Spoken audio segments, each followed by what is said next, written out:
Bienvenidos, estamos ya en la tercera parte de este estudio bíblico, este estudio sobre el tabernáculo.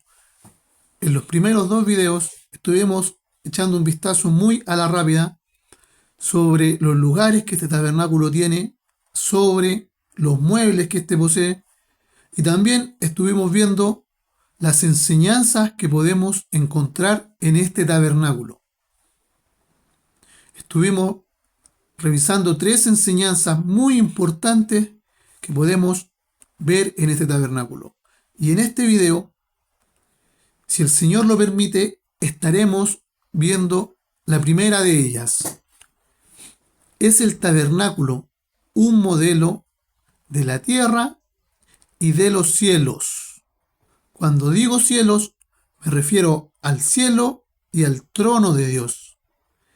Que el trono de Dios vendría siendo los cielos de los cielos. Como dijo el rey Salomón cuando edificó el templo, ¿qué casa daré yo si he aquí que ni los cielos, ni los cielos, dice, ni los cielos de los cielos te pueden contener? Refiriéndose al trono de nuestro Señor. Como lo vamos a estar viendo más en detalle en este video y en videos más a futuro si el Señor lo permite. Bueno, empezaremos estudiando esta parte, que vendría siendo el atrio en el tabernáculo, el cual es figura o modelo de la tierra, que es donde habitamos nosotros, que es lo que conocemos nosotros, nuestro mundo, como se podría decir, que vendría siendo el patio de este tabernáculo. Para esto me gustaría que me acompañaran a Hebreos 10, versículo 4. Porque es imposible que la sangre de toros y de machos cabríos pueda quitar pecados. Yo creo que ya la mayoría sabemos que acá, en este el primer mueble, se podría decir, la primera parte de este tabernáculo, es donde se hacían los sacrificios de machos cabríos, de toros y de otros animales, también de algunos alimentos, ¿cierto? Cabe mencionar que los muebles, el mobiliario de este tabernáculo, estaba en orden. Cuando nuestro Señor desciende a la tierra, desciende de los cielos, desciende a la tierra, Él es acá en la tierra donde hace su sacrificio, el cual estaba representado por el altar que está acá, que se llama el altar de bronce, también conocido como el altar del holocausto.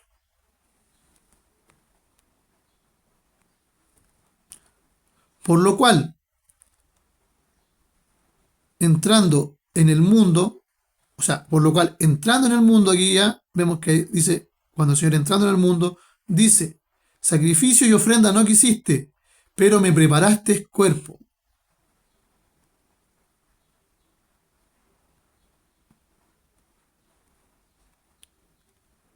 Holocausto y expiaciones no quisiste.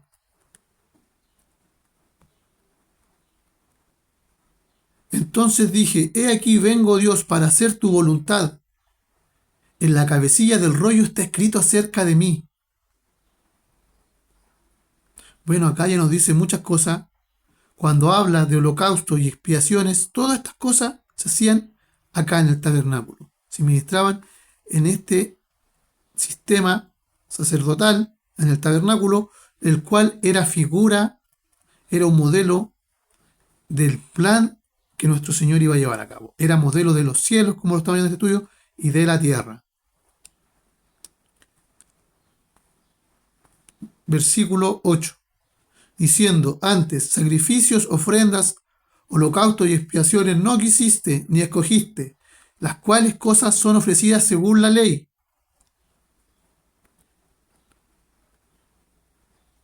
Entonces ha dicho, he aquí, he venido para hacer tu voluntad, quitar lo primero y establecer lo segundo. O sea, lo primero eran las figuras, era este sistema del tabernáculo. Y lo segundo vendría siendo la realidad, vendría siendo la sustancia, como se puede decir, lo que permanece.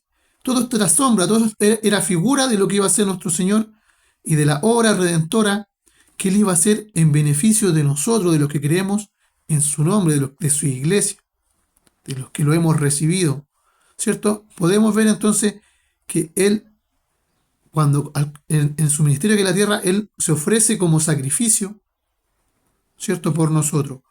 ¿Cómo lo hace? Como todos conocemos ya, podemos ver esto en la cruz del Calvario. Ahí fue donde nuestro Señor se entregó como sacrificio, como holocausto, como expiación. Podemos ver que aquí están mencionados distintos tipos de sacrificios que se hacían y todos representaban a nuestro Señor. Versículo 9. Entonces ha dicho: he aquí he venido para hacer tu voluntad, quitar lo primero y establecer lo segundo. En esa voluntad somos santificados por la ofrenda del cuerpo de Jesús el Mesías, una vez por todas. O sea, lo que hizo nuestro Señor cuando se ofreció.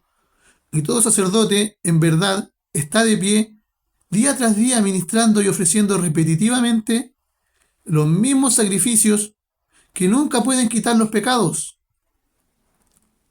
O sea, acá se hacía muchos sacrificios para la fiesta, los días de reposo. De hecho, todos los días había un sacrificio que era el sacrificio diario o el sacrificio continuo, que se debía realizar todos los días. Pero dice que nuestro Señor, haciendo un sacrificio una sola vez, hace remisión por nuestros pecados. Y se sentó a la diestra de nuestro Señor. Versículo 13. De ahí en adelante esperando hasta que sus enemigos sean puestos por el estrado de sus pies. Este versículo, el 14, me gusta mucho. Encuentro que es muy claro, muy preciso. Porque con una sola ofrenda hizo perfectos para siempre a los santificados. O sea, con una sola ofrenda hizo perfectos para siempre. Este versículo quita muchas dudas, hermano, con respecto a la salvación. Los realmente escogidos por Dios son perfectos para siempre, dice, con una sola ofrenda. Y nos testifica también el Espíritu Santo, porque después de haber dicho: este es el pacto que haré con ellos después de aquellos días, dice el Señor, pondré mi ley en su mente, en sus corazones. Pondré mis leyes en sus corazones y en su mente las escribiré. Esto es Jeremías 31, versículo 33. Y añade: y nunca más me acordaré de sus pecados y de sus iniquidades. Este sería el versículo 34 del capítulo 31 de Jeremías, que es donde se promulga o se anuncia el nuevo pacto. Porque donde hay remisión de estas cosas no hay más ofrenda por el pecado. O sea, acá está diciendo el autor de Hebreos que nuestro Señor, con su sacrificio, dio cumplimiento a esta parte, que es el versículo 34 de Jeremías 31, que dice: ya nunca más me acordaré de sus pecados y de sus iniquidades. Con esto da por cumplido el nuevo pacto. Hay diversos movimientos con los cuales yo he tenido varios diálogos, que no reconocen el cumplimiento completo del nuevo pacto, negando la eficacia del sacrificio de nuestro Señor, lo cual es muy, pero muy peligroso. Es importante entender que el Señor cumplió de manera definitiva el nuevo pacto. Todo esto que está acá, se pondré mi ley en sus corazones y la escribiré en su mente. También dice el nuevo pacto otras promesas, como que todos lo van a conocer, todos van a conocer a Dios, que ninguno va a enseñar a su hermano diciendo conoce a Jehová. Todo eso se cumple por esto. Dice la Escritura: yo haré todo esto, dice en el nuevo pacto. ¿Por qué? Porque ya nunca más me acordaré de sus pecados y de sus iniquidades. Todas esas promesas se cumplen, descansan en el sacrificio que hizo nuestro Señor. Bueno, para ratificar esto, vamos a Isaías 53, un capítulo muy conocido, ¿cierto? Muy mencionado por muchos, profético acerca de nuestro Señor. Él mismo cargó con nuestras enfermedades y llevó nuestros dolores, y nosotros lo consideramos como herido, azotado y humillado por Elohim. Pero Él fue traspasado por nuestras transgresiones, molido por nuestros pecados. El precio de nuestra paz cayó sobre Él, y por su herida fuimos sanados. ¿Se entiende? Acá este versículo describe mucho lo que hizo nuestro Señor. Él llevó nuestros pecados y nos hizo perfectos con una sola ofrenda, cumpliendo el nuevo pacto. Quitó los pecados de en medio de nosotros y con esto se produce esta reconciliación con Dios. Recordemos que los apóstoles dicen que el evangelio es un evangelio de reconciliación.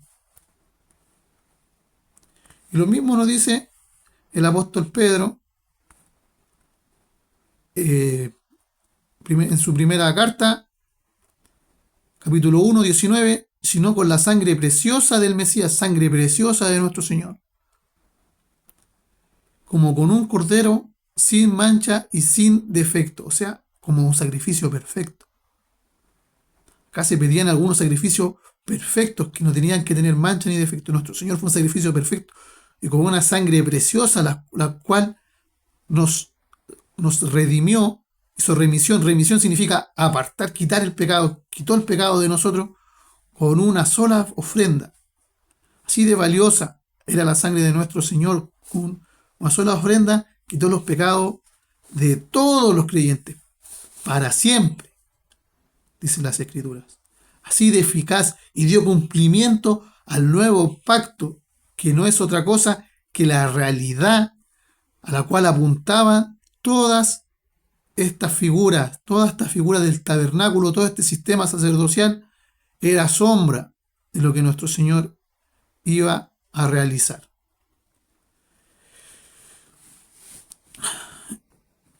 Vamos a continuar con el siguiente mueble, o la siguiente parte de este tabernáculo, que vendría siendo el mar de bronce, o la pila de bronce.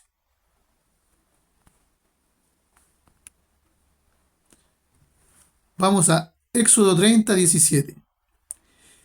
Y Yahweh habló a Moisés diciendo: harás una fuente de bronce con una base de bronce para lavarse, y la pondrás entre el tabernáculo de reunión y el altar.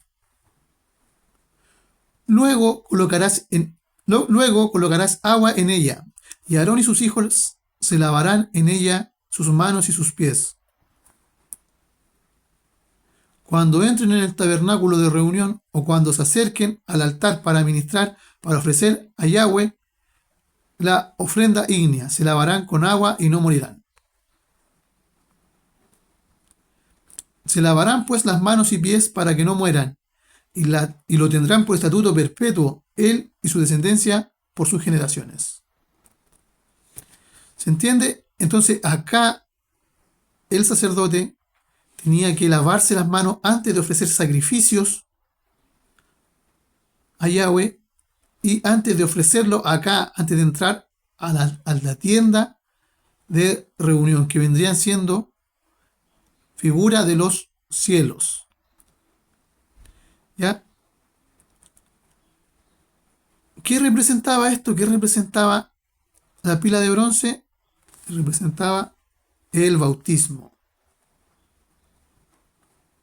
El bautismo, ¿cierto? Cuando nuestro Señor, antes de comenzar su ministerio aquí en la tierra, antes de ofrecerse por nosotros, Él debe ser bautizado. Cuando va hacia Juan, y Juan le dice: no, de ninguna manera, tú tienes que ser el que me bautice a mí. Y el Señor dice que lo hagan así para que se cumpliera toda justicia, ¿cierto?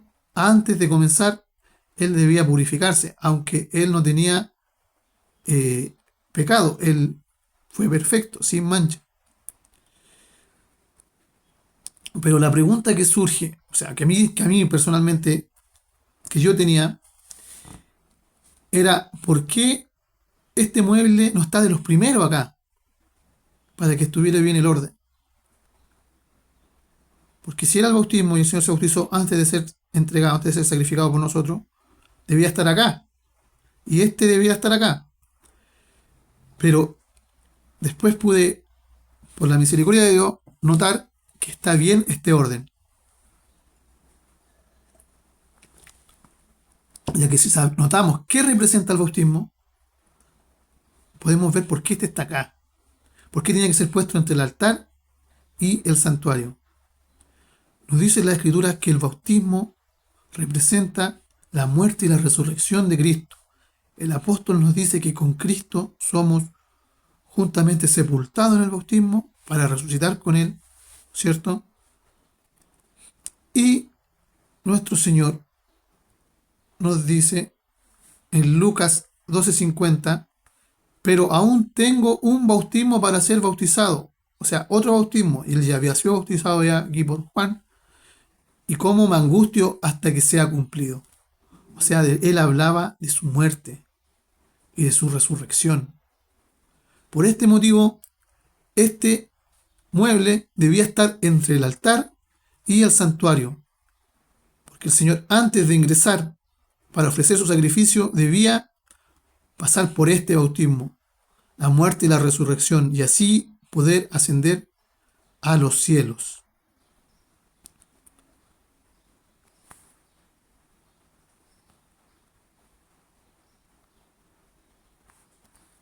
¿Entiende?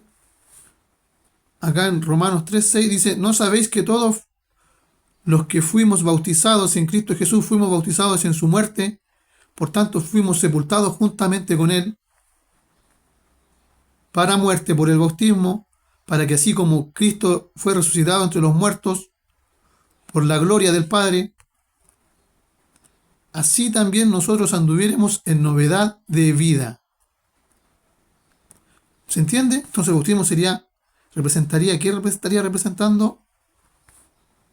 La muerte y la resurrección de nuestro Señor. Por eso tenía que estar en este lugar, porque el Señor debía pasar por este bautismo antes de ascender nuevamente a los cielos, a donde el Padre. Esto lo podemos ver en Hebreos 9, versículo 24.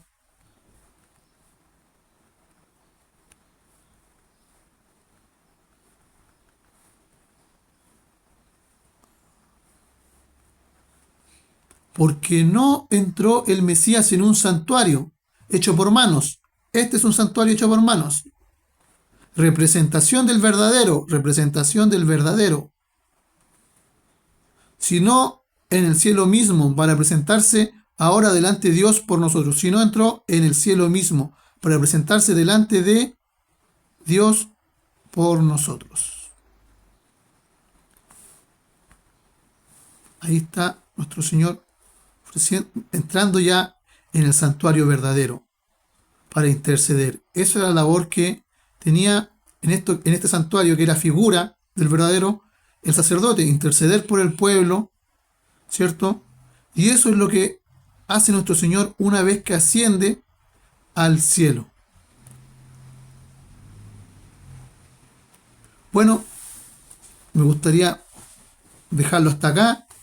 Si el Señor me lo permite, en otro video estaremos viendo ya de manera concreta el tabernáculo o el ministerio de nuestro Señor en el cielo. ¿Qué nos dice la Escritura de estos muebles? ¿No es cierto? Y también de el trono de nuestro Señor o del lugar santísimo. En esta línea de enseñanza que es el tabernáculo, figura de la tierra y los cielos. Será hasta una próxima, hermanos. Le agradezco si se quedaron hasta el final del video. Espero haya servido. Espero que sea de edificación. Como siempre lo digo, este tema hay que estudiarlo. Es un tema muy importante. Lo encontramos a lo largo de toda la Escritura. En todas partes nos habla de esto. Antes que se me vaya, un detalle que lo dije también en otro video, para que es como bien evidente, pero siempre se nos va, o por lo menos yo no me había dado cuenta hasta que lo escuché, que este tabernáculo es copia de los cielos.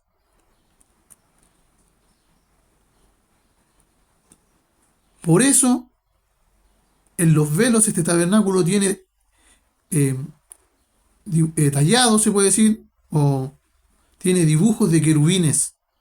También lo mismo la cubierta. Estaba toda bordada con querubines de oro. Y también es el motivo por el cual está recubierto con oro. Nos muestra claramente un ambiente celestial, un ambiente glorioso. Bueno, eso era, hermano, un detalle que se me había ido a explicar en el video. Será para otra ocasión, si el Señor lo permite. Muchas gracias y hasta la próxima.